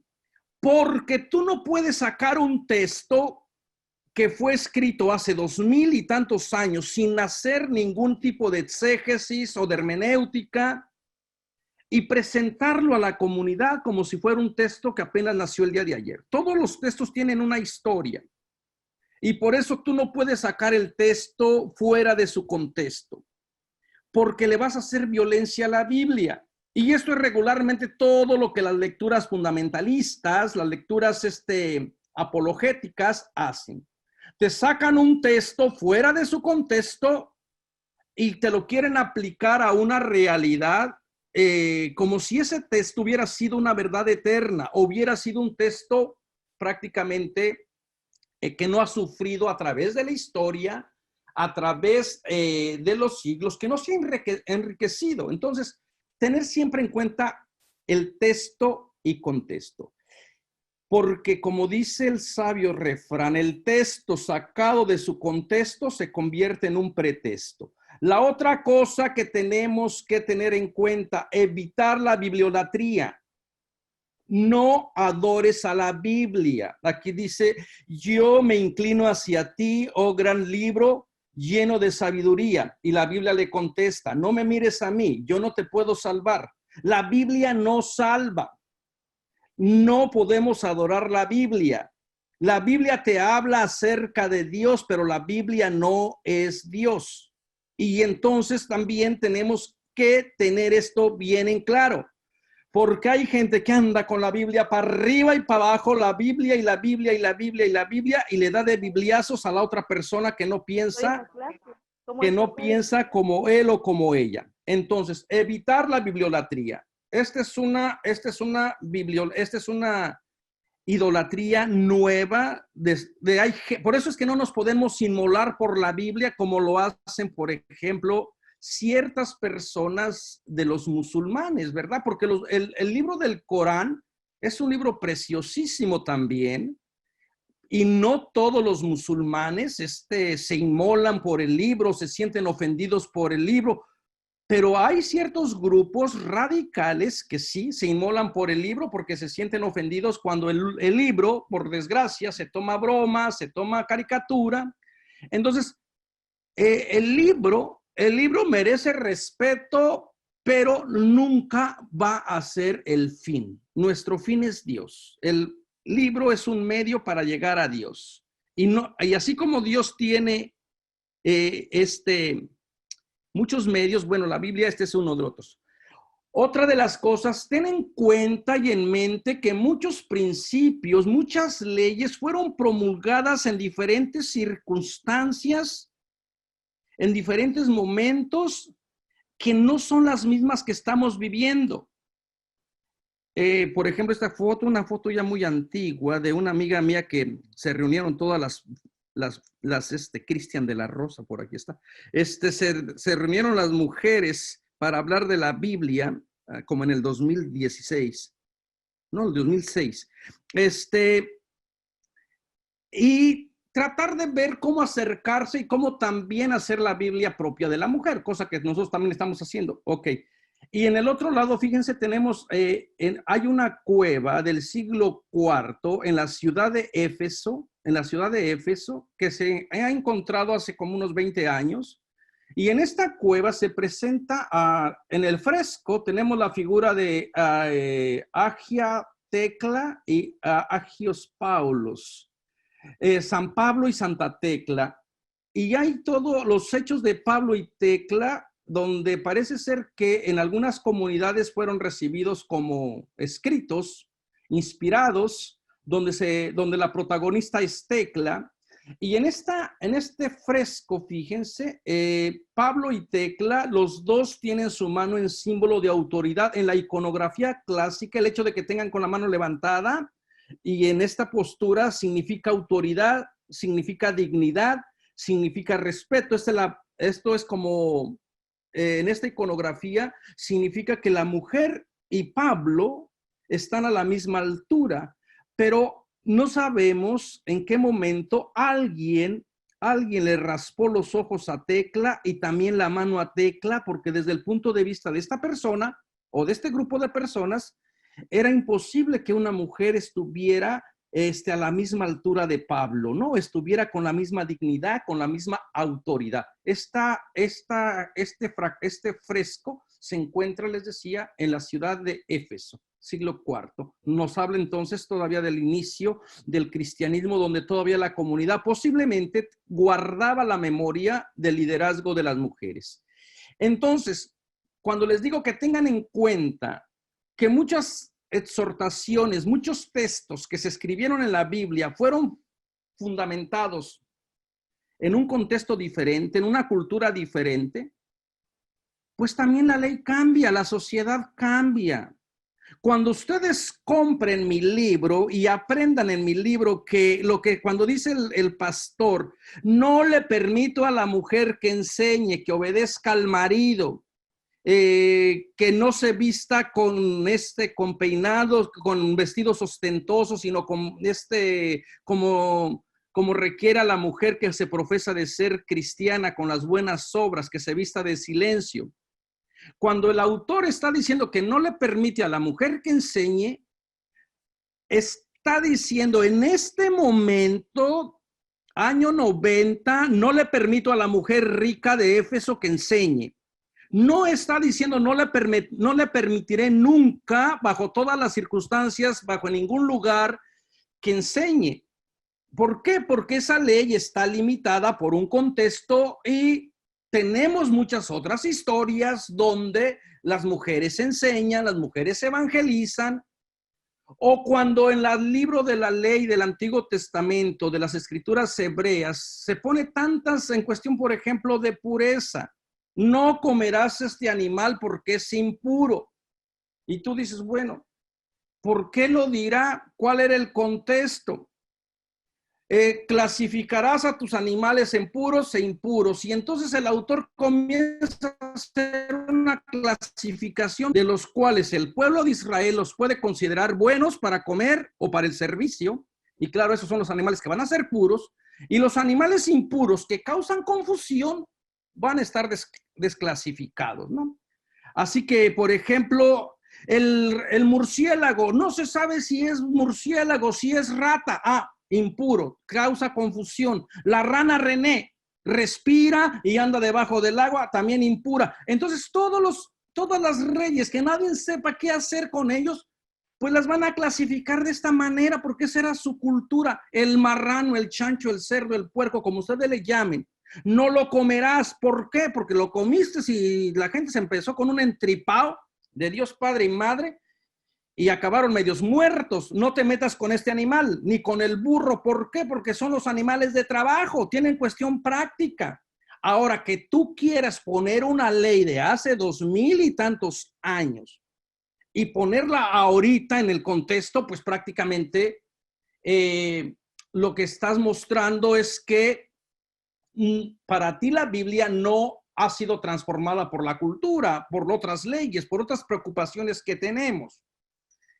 Y a veces como que se nos va a ir olvidando y va a haber muchas leyes que vamos a querer sacarlas, especialmente leyes que van a apoyar nuestra idea, nuestra moral, lo que yo creo, lo que yo pienso, lo que debería de ser. Esas leyes quisiéramos que se promulgaran, quisiéramos que todo el mundo las aceptara sin hacer el debido estudio, sin hacer todo lo que estábamos llamando del exégesis, de la hermenéutica, y entonces lo único que le vamos a hacer es violencia a la Biblia. Yo les he comentado por ejemplo, de las leyes de que aparecen en el Levítico para condenar supuestamente la homosexualidad, que es lo que dice: no te echarás con varón como si fuera mujer.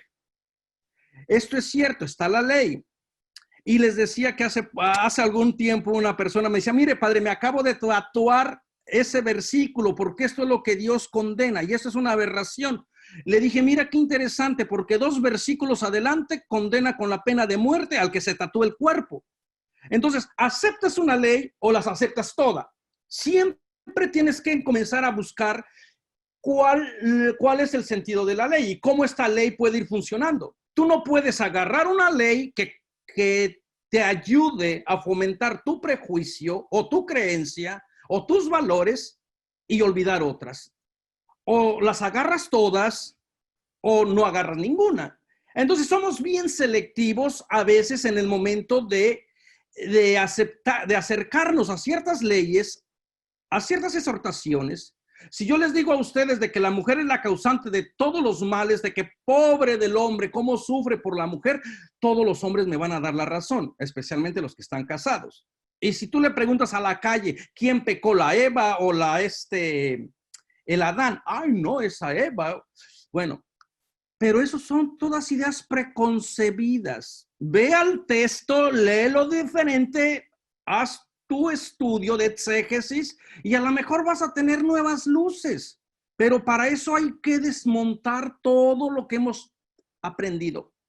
Para eso hay que desaprender. Este es el primer ejercicio, desaprender todo lo que se te ha enseñado, porque posiblemente lo que se te ha enseñado, pues ya no se apoya desde el punto de vista bíblico y desde lo que las ciencias bíblicas y desde lo que la iglesia nos está enseñando que hagamos. Entonces, también hay que descubrir que en la Biblia existen diferentes géneros literarios. Tú no puedes tomar la Biblia como si fuera un manual, donde todo lo que está escrito, todo lo que está ahí se tiene que tomar con la misma medida y aceptar de la misma forma. Nosotros cuando hablamos, realmente no tomamos todo lo que decimos en serio. No le damos el mismo rigor a todas las palabras que empleamos. Cuando ustedes están diciendo bueno, aquí tendríamos que ver cuáles serían las peculiaridades de cada país, ¿verdad? Pero aún en nuestros idiomas, cuando hablamos, no todas las palabras tienen el mismo peso. Si yo digo en México, por ejemplo, no tengo en qué caerme muerto, significa que no tengo dinero. Pero no, la gente que me está escuchando sabe que no hay que tomar eso literalmente. Entonces, si uno en el diario hablar no toma todo literalmente, ¿por qué exigirle a la Biblia que todo lo que en la Biblia está se tome literalmente? Entonces tenemos que darnos cuenta que la Biblia, así como nosotros usamos varias palabras, varios géneros, cuando la gente está enamorada, habla de que tiene los ojos de estrella, que hablan como la luna y que no sé qué. Cuando dice, bah, ya cuando resulta que se enamoró del perdedor, los ojos se convierten en de piedra, corazón de piedra, corazón de piedra. Bueno, pero cuando la gente está enamorada, pues habla cosas que regularmente, cuando está en otro sentido, cuando está con otros, en otros estados de ánimo, pues no hablaría de esa forma. Bueno, en la Biblia también existen diferentes géneros literarios. Y tú no puedes hablar ahorita de que el fin del mundo ya está cerca, que aquí, que la guerra, que la plaga, que esto, que ahora sí ya no hay vuelta atrás. Ya parece que hay acá. La inundación nos llegó acá a Honduras, a Nicaragua, a Guatemala. Imagínate, con tanto problema que ya tienen nuestros hermanos y hermanas. Y ahora tú vienes a decirles que ya es por el fin del mundo, que ya es el pecado, que ahora sí ya la ira de Yahvé, la copa ya se derramó. Pues entonces lo que haces es, en vez de estar dando la buena noticia, te estás aprovechando de una situación muy particular, infundiendo miedo, infundiendo temor, y así cualquier persona va a creer en Dios, pero en un Dios que tú has fabricado, no en el Dios de la Biblia. Entonces hay que descubrir cuáles son los géneros literarios para no tomar todo literalmente de la Biblia. Cuando uno mete miedo, temor, es muy fácil acarrear gente. Lo difícil es ir acompañando a la gente para que ella misma razone, piense, se le ofrezcan herramientas y al final uno diga, bueno, aquí está, usted misma, usted mismo utilice su razón, su mente, lo que Dios le ha dado y saque sus propias conclusiones. Yo nada más con el temor de que puedan irse hermanas con los legionarios de Cristo, creo que hasta me alivié. Dije, no puede ser posible, hay que echarle más ganas. Entonces, la idea es, yo no vengo aquí a ganar adeptos, yo quiero que maduren su fe, de que ustedes piensen y digan, bueno, pues se me facilitaron estas herramientas, con estas herramientas las puedo usar de esta manera. No todas las herramientas sirven para todos los textos, por eso es importante saber el género literario. Si estamos hablando, por ejemplo, del género apocalíptico, y en el género apocalíptico se espera que haya violencia, que haya guerra, que haya terremoto, que haya fin del mundo, que haya transformación de la tierra, cielo nuevo, tierra nueva, la nueva humanidad, la nueva Jerusalén. No es lo mismo que de pronto te encuentres con el hermano Jesús que sube al monte y que bendice a todas las personas que luchan por la justicia. Otro género muy distinto. O cuando de pronto dice el reino de los cielos se parece a una persona que salió a sembrar. Otro género muy distinto. O el mismo texto que Guti nos estaba diciendo. Vengan a mí todos los que están agobiados por tanta ley, por tanta carga, por tanta interpretación y aprendan que mi yugo es suave porque yo lo voy cargando también. No se los vengo a bajar a ustedes. Entonces, cuando uno sabe cuál es el género literario, entonces tú vas a decir, esta herramienta me sirve para este género literario. No todas las herramientas sirven para todas las cosas. Entonces, cuando uno aprende esto, que parece tan sencillo, te vas a dar cuenta, pues que a veces vas a tener que estar un poquito trabajando más para decir, a ver, ¿qué es lo que me tratará? ¿Qué es lo que quiso escribir el autor? Y después, ¿cómo lo pongo yo en cuenta, no?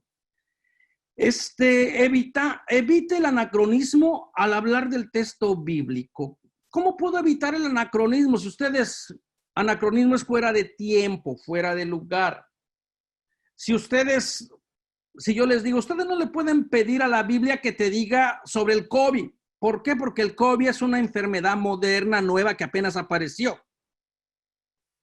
Entonces, pero si tú les dices a gente, ay, el COVID, no, si ya estaba en la plaga, ese viene de la plaga de Egipto, plagas de no sé dónde.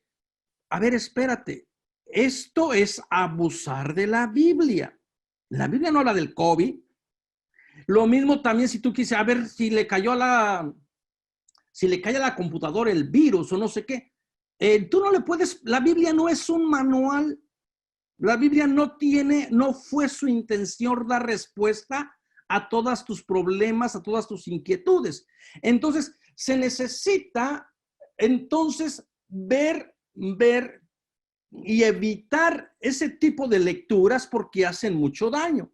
Si yo comienzo con todo lo que está pasando ahorita en el mundo, como les decía, yo creo que todos y todas conocemos a alguien, hemos perdido a alguien, una vida que el COVID la ha clamado suya.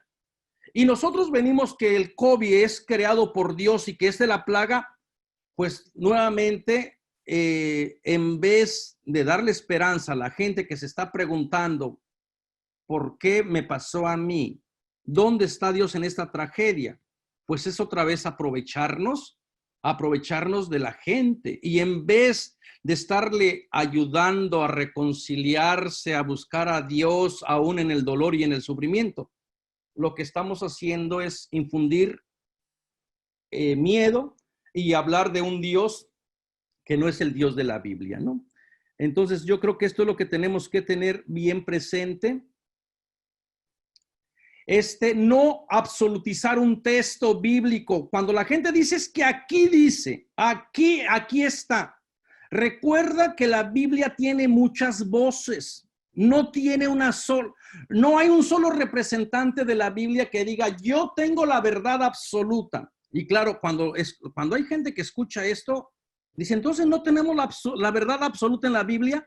Existirá como tal. En el mundo bíblico tenemos muchas voces. Les pongo un ejemplo. En el libro del Génesis, en el capítulo primero, los 2 primeros capítulos, aparece la historia del jardín. La historia de la Biblia se abre con un jardín. Y en el jardín hay una pareja humana y hay un mandato de Dios. Crezcan y multiplíquense. Ese es una voz, ese es un texto. Si ustedes recorren el mundo bíblico, se van a encontrar con otro jardín, el jardín del Cantar de los Cantares, y en ese jardín del Cantar de los Cantares está una pareja humana que se ama, que se que casi que la pasión es tanta que les estorbó la ropa, como diría el Vicente Fernández, donde la mujer dice, mi amado es como el cervatillo corriendo por los montes, qué hermosa eres, amada mía, tus pechos son como 2 palomas, y luego la amada, méteme a la cama, llévame acá, tócame acá. Cuando tú lees todo esto en sentido erótico, pues realmente lo que está hablando es de toda la sensualidad, todo el erotismo que existe de este jardín. Y aquí no hay ningún mandamiento de crezcan y multiplíquense. Son 2 voces muy diferentes. Entonces, ¿cuál voz es más importante? Pues las 2 voces se han querido conservar dentro de nuestra historia. Las dos voces se han querido conservar y qué bueno que se han conservado así. Entonces, nunca podemos absolutizar un texto y no me canso de decirlo porque va a haber tentaciones de decir esto es y así de aquí debemos de partir de la moralidad o para regir lo que debería de ser las relaciones sexuales. Ahora, si tú estás viendo el texto del Génesis, te voy a decir, te hacen lo correcto. Pero si nos vamos al libro del Cantar de los Cantares, pues parece que hay otro tipo de moralidad. Y recuerden que para el mundo judío, la sexualidad no es vista con pecado. La sexualidad es lo que hace al ser humano feliz. Incluso estas son una de las pocas, es uno de los pocos derechos que tiene la mujer de exigirle al marido tener relaciones sexuales con el Shabbat. Es el día del gozo, de la plenitud, y en ese día Dios está más prolífero, Dios bendice. Entonces que las mujeres, pero como no fueron judías, pues se quedan pues ahí sin poder obligar al marido a tener relaciones el sábado. Entonces, porque la sexualidad para el mundo judío no tiene los mismos componentes que va a tener después para nosotros los católicos, los que hemos venido heredando esta dualidad al miedo al cuerpo. Bueno, no les quiero decir que el ser humano se siente culpable hasta por respirar de más. Pero el mundo judío no tiene esta realidad. Entonces, no absolutizar un texto bíblico porque hay diferentes voces. No existe un solo significado en la Biblia. El texto bíblico es polisémico. Siempre está abierto a ser interpretado. Siempre. Cuando uno lee y dice, ay, yo no lo había visto de esta manera. O cuando ustedes estamos compartiendo el evangelio y de pronto a la gente a veces le dice, ay, pues a mí me parece que es esto. Y digo, bueno, a lo mejor sí tiene sentido. ¿Por qué? Porque el texto, si tú estás de buen humor, si estás alegre, si estás contento, pues es lógico que eso va a influir también en la manera de leer el texto bíblico. Nunca agotamos el significado del texto. Pero si estás deprimido, si no hay ni quien te caliente, ni nada, todo triste, todo es melancolía, pues así se te lea el texto más hermoso, lo vas a encontrar árido, lo vas a encontrar que no te dice absolutamente nada.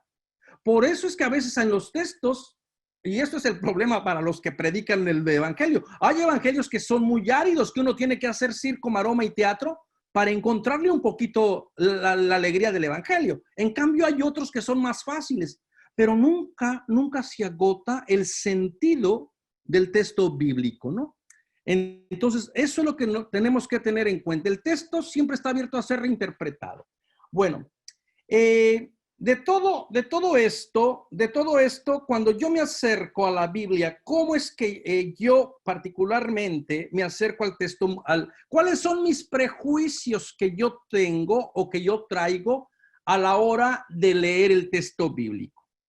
Bueno, yo he creado o yo me he acercado a esta hermenéutica del otro lado, o al texto bíblico, o estos son mis prejuicios al momento que escribo, al momento que enseño, al momento que predico, al momento que hablo de la Biblia, con esta hermenéutica que yo llamo del otro lado. ¿Por qué del otro lado? Porque juega con la palabra del otro lado, porque lo otro siempre implica lo que es diferente, lo que en algún momento es como yo, pero es diferente a mí. Y regularmente nosotros siempre tendemos a rechazar o asimilar o a veces aniquilar a la persona que es diferente, ya sea porque no piensa como yo, porque no tiene el mismo color que yo de piel, porque no habla como yo, porque no ama como yo. Entonces, esta idea del otro lado, en México, la persona que es del otro lado es como muy ambiguo, ¿no? Yo siempre creí, yo siempre escuché, yo siempre pensé que ser del otro lado implica cuestión de sexualidad. El que es del otro lado, del otro bando, del otro Laredo, bueno, 10,000 maneras para llamarle a alguien que no expresa la sexualidad como la mayoría de la gente le expresa. Entonces se le ubica en un lugar del otro lado. Y en el otro lado realmente no es tan diferente al otro lado. Bueno, esto en cuestión de sexualidad. También en cuestión de estar del otro lado del río. Entonces ahí juego con la ambigüedad de decir a las personas que se vienen de México y que cruzan el río Bravo, se les llama también, se fue para el otro lado. Entonces juego un poquito con este término de ser del otro lado, de estar ubicado en el otro lado, siempre estar ubicado en el lado contrario, en el lado ambiguo, pero nunca del lado de la persona que es que esté en el poder o del que nombra, porque ¿quién distingue los lados? ¿Quién ha dicho este es el lado bueno y este es el lado malo? Porque este es todo lo que estoy cuestionando. Entonces, en cuestión de la hermenéutica del otro lado, estoy viendo que todo lo que es diferente y todo lo que no es como yo, puede ser dado a la discriminación. Por ejemplo, lo otro puede tomar la forma de raza, de religión, el que es católico, del que es protestante. Lo otro puede tomar la forma de género, el hombre de la mujer, de orientación sexual, el que es gay, del que no lo es. Bueno, entonces al final nos damos cuenta que siempre hay diferentes lados y esos lados muchas veces invitan a la discriminación, invitan al asimilamiento o invitan prácticamente a hacerle violencia a la persona. Cuando nosotros, por ejemplo, vemos el imperio de Estados Unidos, cuando este imperio dice que nosotros somos el país, aquí dicen en Estados Unidos, que hemos sido fundados en las 7 colinas, como el libro del Apocalipsis, como Roma imperial, que Dios bendice a América. Entonces, desde este punto teológico, Dios tiene predilección, Dios favorece a un país y olvida a los otros países que están del otro lado del río. Entonces, en la hermenéutica del otro lado no hay semejante bendición para un lado. Dios debe de bendecir a todos los países, a todas las culturas. La hermenéutica del otro lado siempre se posiciona del lado de la persona oprimida, del grupo minoritario, de la persona que ha sido prácticamente esclavizada y silenciada. Y aún en el texto bíblico, eso es exactamente lo que intento cuando escribo. A ver, voy a escribir de historias, de experiencias, de estos textos que están en la Biblia, pero han sido olvidados y marginados. Por ejemplo, ahorita hablar del imperio. ¿Por qué? Porque nuevamente hay un imperio que se establece como si fuera el único, como que fuera el que tiene poder absoluto y los demás están prácticamente para dominarlos, para ser dominados. Así lo entendían los griegos, así lo entendían los romanos y así lo entendía Israel. El pueblo de Israel se presenta como el pueblo escogido, así nos lo han enseñado. Nos han dicho, los buenos es el pueblo de Israel, los malos son los amorreos, los hititas, los jebuseos, los cananeos. Cuando uno estudia la hermenéutica del otro lado y tú dices, a ver, vamos a ponernos del lado de los cananeos, vamos a ponerlo del lado a los que les quitaron la tierra. Y entonces te vas a dar cuenta de que Dios no es agente de inmobiliaria, que quita una tierra a un grupo y se la da al otro. Esto no puede ser el Dios de la Biblia, ¿no? Entonces, en la hermenéutica del otro lado es ponerte siempre de las personas que han sido tratadas como si no fueran personas. Tal es el caso de las mujeres. Aquí les pongo una cita de Simone de Beauvoir.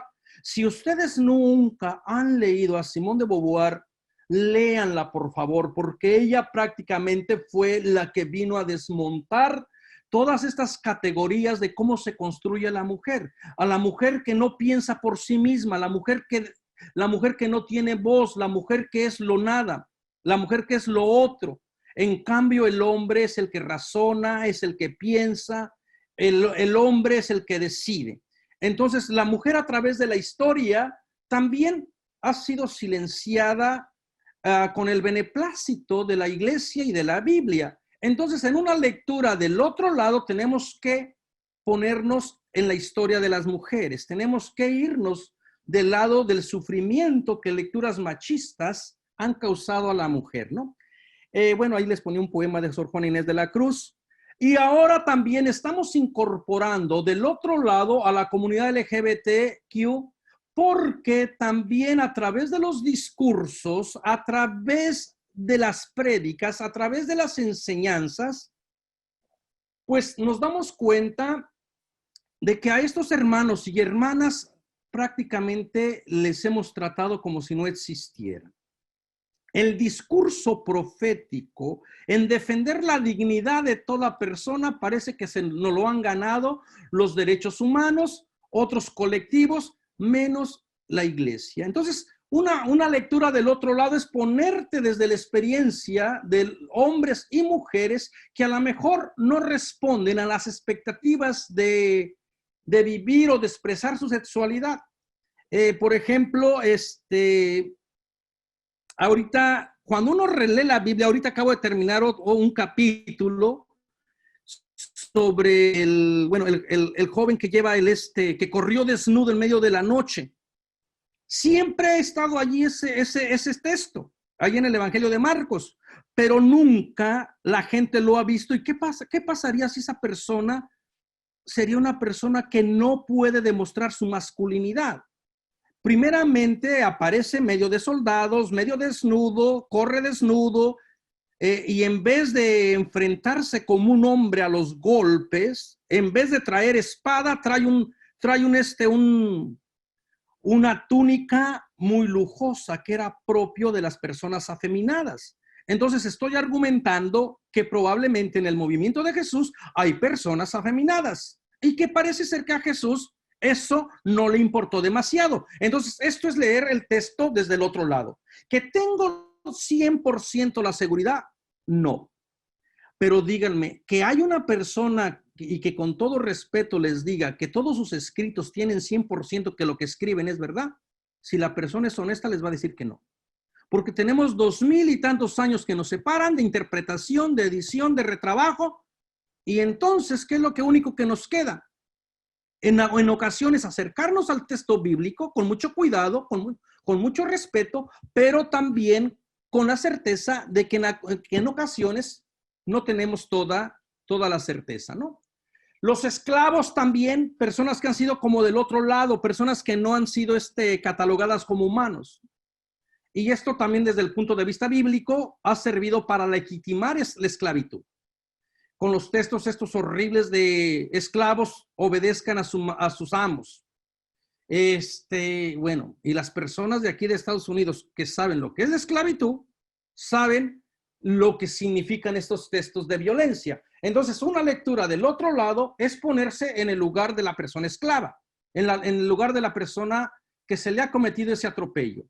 Las personas migrantes como las otras, que no tienen prácticamente voz, que las historias no cuentan, millones y millones de hermanos y de hermanas cuyos cuerpos no son lamentables porque nunca fueron vidas vivibles, desaparecen en las fronteras de la muerte, no solamente aquí en el norte, sino en México también.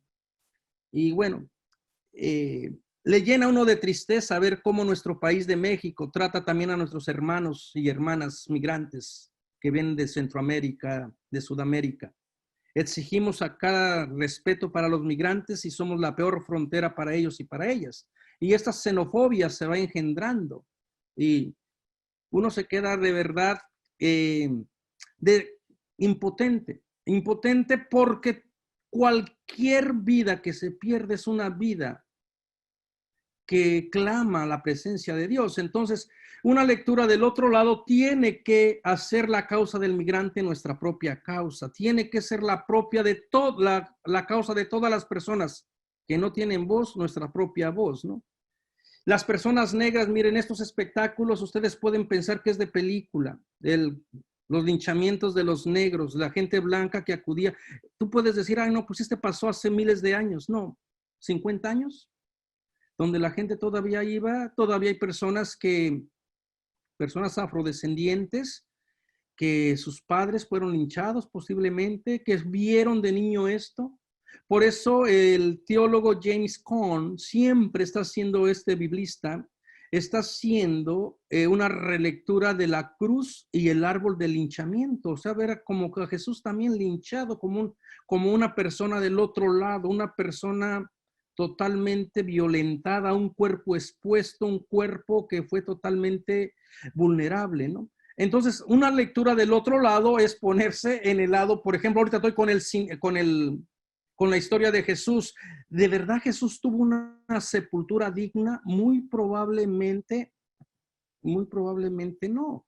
Pero los evangelios se encargaron de hacernos toda esta historia. Entonces, estas son las lecturas. Bueno, no quiero, muchos hermanos y hermanas que son indígenas, yo creo que pudieran hablar mejor que yo de lo que han sufrido, de ser extranjeras en su propio país, de no ser reconocidas como personas. En México, un país tan machista, tan xenófobo, un país tan misógino y un país también tan clasista, donde todavía las mujeres, las personas ni siquiera se les trata como personas, ¿no? Entonces, todas estas cosas es para tomar conciencia, pues, de que todavía nos hace falta mucho por hacer y que la Biblia puede ser nuestra mejor aliada cuando la usamos no con el afán de perpetuarnos en el poder, sino con el afán de situarnos del lado de la persona que ha sido prácticamente disminuida o silenciada. Y alguna de las características, bueno, es tomar en cuenta siempre que nosotros no aprendemos Biblia para tu crecimiento espiritual solamente, sino para que dé vida y dé vida a tu comunidad, dé vida a la persona que trabaja contigo.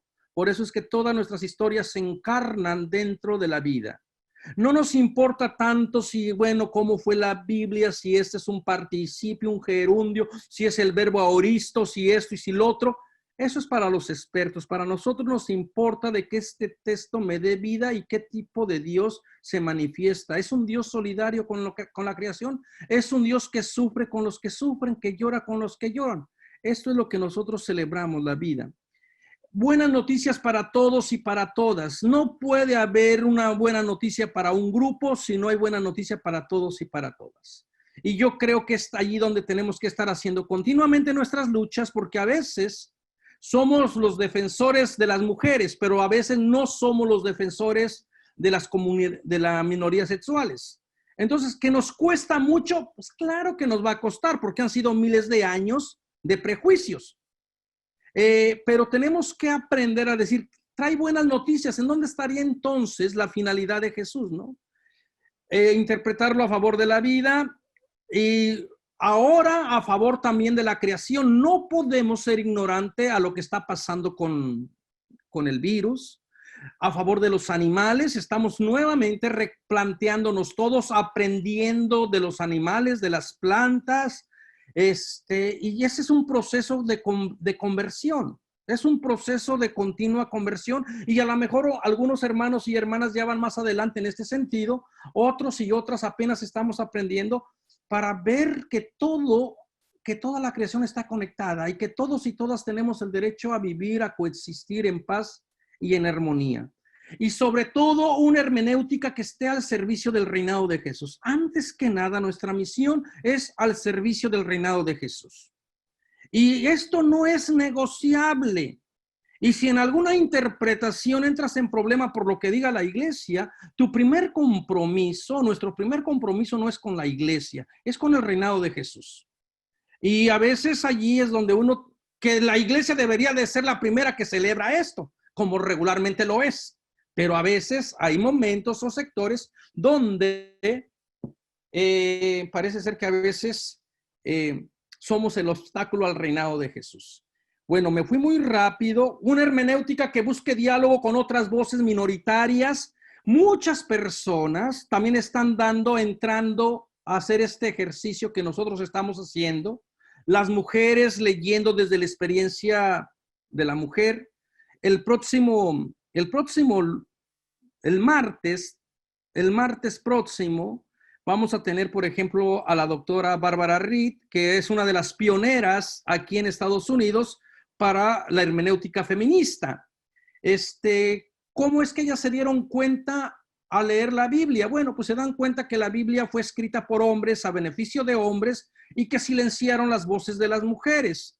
Lo mismo las mujeres, no por el simple hecho de ser mujer, todas comparten la misma historia de marginación. No es lo mismo una mujer blanca a una mujer negra. La mujer negra tiene doble marginación, ser mujer, ser negra. Si es lesbiana, triple marginación. Si es indígena, cuatriple marginación. Entonces así van los grados de marginación. También estudios, por ejemplo, los asiáticos han hecho su aparición, las teologías indígenas de los pueblos originarios, y también dentro de esto tenemos a los movimientos LGBT con la teoría queer. Entonces, ¿qué es lo que tratamos de hacer? Es buscar alianzas con todos estos grupos que han sido silenciados, porque estamos bien divididos y divididas. Decía Simone de Beauvoir, el opresor no tuviera tanto éxito si no tuviera tantos cómplices entre las personas oprimidas. Las personas oprimidas somos las primeras personas que estamos divididas. Nos vemos con sospecha, nos vemos con recelo. ¿Por qué a uno le va a llevar con celos si hay un grupo de hermanas que se están reuniendo y que están viendo la Biblia desde su experiencia? Qué bueno celebrar la vida. Entonces, esto es lo que pretende ser la hermenéutica del otro lado. Me fui muy rapidito. ¿Alguna pregunta que tengan? El padre Guti con mucho cariño y con mucho amor se las contestará. ¿Alguna pregunta? A ver, padre, yo no tengo una pregunta. Yo lo único que quiero decirte es que me tendría que ir con los legionarios porque se nos están acabando los claretianos aquí en México, ¿eh? No, yo estudié con ellos, oye, yo estudié con ellos y con las hijas del Espíritu Santo, así es que bueno, tengo buenas enseñanzas, pero amo a los claretianos, ¿eh? Entonces, Salvador bueno. Alday fue un biblista muy bueno. Oh, claro, su hermana me dio clases desde kinder. Ya sabemos. Entonces, quién es la hermana rica de México. ¿Por qué? Ok, ¿alguien más quiere compartir? Gracias, padre, encantada. Gracias a usted, Rosario. Y no se pierdan, de verdad, miren, vienen el curso de verdad va a ser un curso muy bueno, el que viene la próxima semana. Esperemos que estemos lúcidos en los 5 sentidos. Pero es leer la Biblia desde la experiencia del otro lado. ¿A quién importan los magos si la estrella anduvo dando como loca de un lado para otro? Bueno, vamos a ver que tiene un significado. Manuel. Oye, padre, a ver, yo no me pude inscribir porque no puedo estar toda la semana estas horas. Pues pero inscríbase a las clases que puedan. En internet a la para clase que puedan. Ah, ok. Ok, perfecto. Manuel, gracias. Sí, Jera. Cuando se habla de la lectura del otro lado, se puede entender desde una alteridad, en tanto que siento como el otro y me hago uno con él. Muy bien, ya tenemos un candidato para que lea mi libro. ¿Dónde está Darío? Darío Quintero, a ver si puede. Muy bien, Darío, es exactamente lo que pretendo hacer. Y bueno, ya aquí traté de hacerlo un poquito más simple. Utilizo mucho a la filosofía de Emmanuel Levinas, de lo otro, lo que es del otro que me invita, la cara del otro que me mueve a actuar, en hospitalidad o en violencia, ¿no? Exactamente, esto es lo que se pretende. En este librito que les presenté allí, que fueron varios años que me llevó, a lo mejor te puede interesar porque es justamente todo el libro va, por eso es el título, masculinidad y otredad en crisis. Porque esto es lo que pretendo. Bueno, ya habrá un momentito también para presentar el libro oficialmente. Perdón, buenas noches, soy Cecilia. Ceci, ¿dónde está usted? ¿Cómo está? Aquí estoy en familia. Okay. Buenas noches. Buenas noches.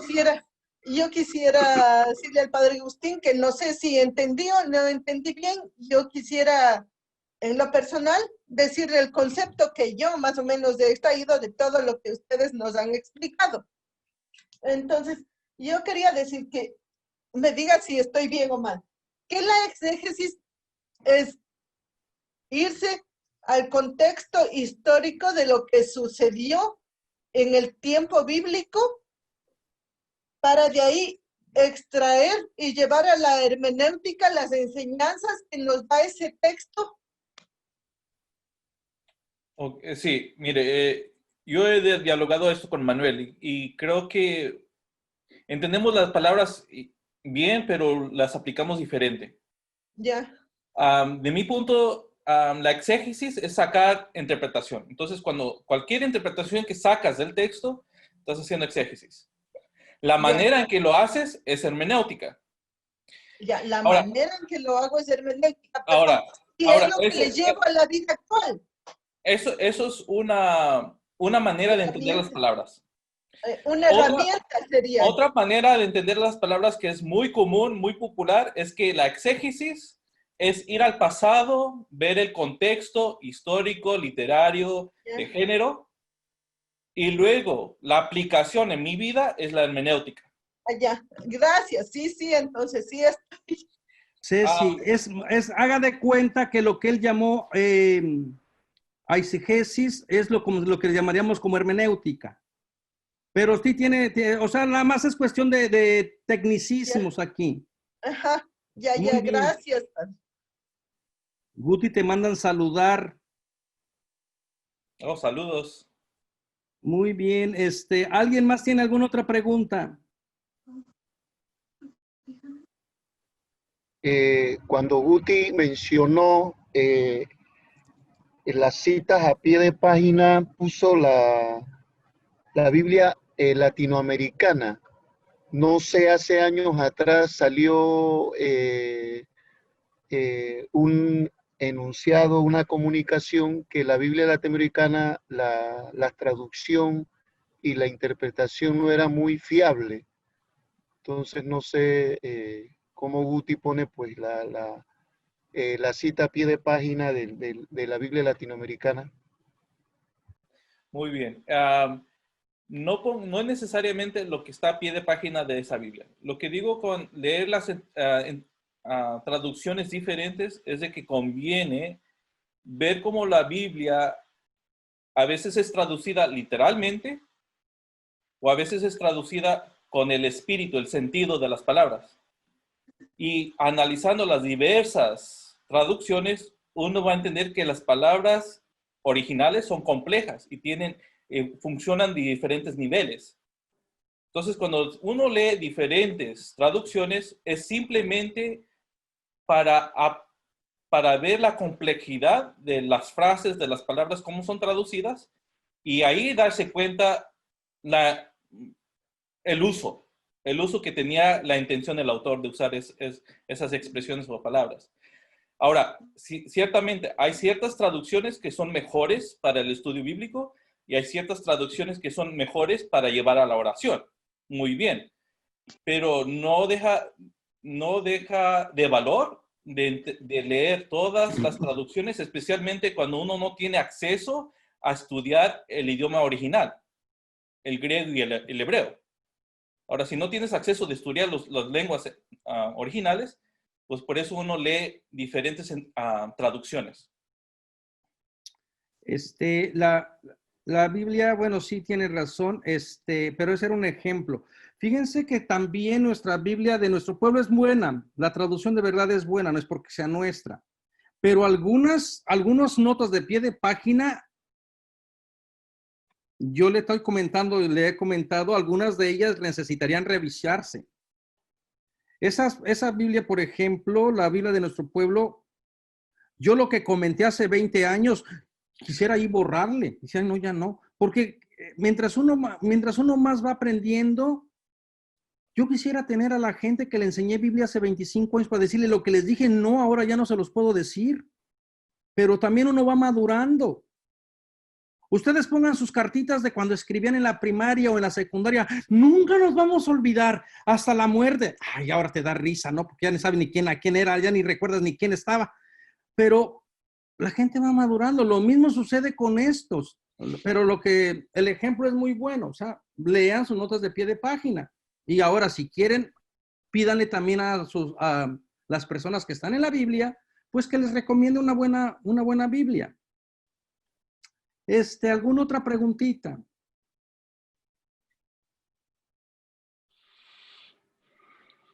Ya casi se nos ve el tiempo, ya se nos fue el tiempo. Bueno, miren, pues con esto se cierra este curso. Quiero darle las gracias a todas las personas que hicieron su aporte por aquí. A Yolanda, que fue la encargada de poner todo, la logística, de buscar personas, de exponer. A muchos hermanos y hermanas que a lo mejor no están aquí, pero aquí veo, por ejemplo, a Erika, a Giselle, a quién más está por allí. ¿Quién más está por aquí? ¿Quién más está por aquí? Bueno, a todos los que están, no los quiero dejar a nadie. A todas las personas que compartieron, Padre Jera, a Arturo, de verdad que gracias a todo el cariño, el amor, esto es como podemos llegar a más gente. Recomiéndenlo por allí a sus grupos, ya está todo, va a estar todo el curso. Esa es una de las ventajas que tiene lo de la línea, ¿verdad? Entonces quiero darle las gracias de verdad por su entrega, por su tiempo, y les invito a que la próxima semana, a lo mejor alguien puede decir, no puedo estar toda la semana, puedo estar 2, 3, 4 días. Pues qué bueno. Bueno, nos vemos mañanita, por favor, para reflexionar el Evangelio. Gracias. Gracias, Que Dios los cuide. No se Manuel. pierdan Gracias, celebrar Padre. Navidad. Sí, muchas gracias. Estuvo excelente. Bye.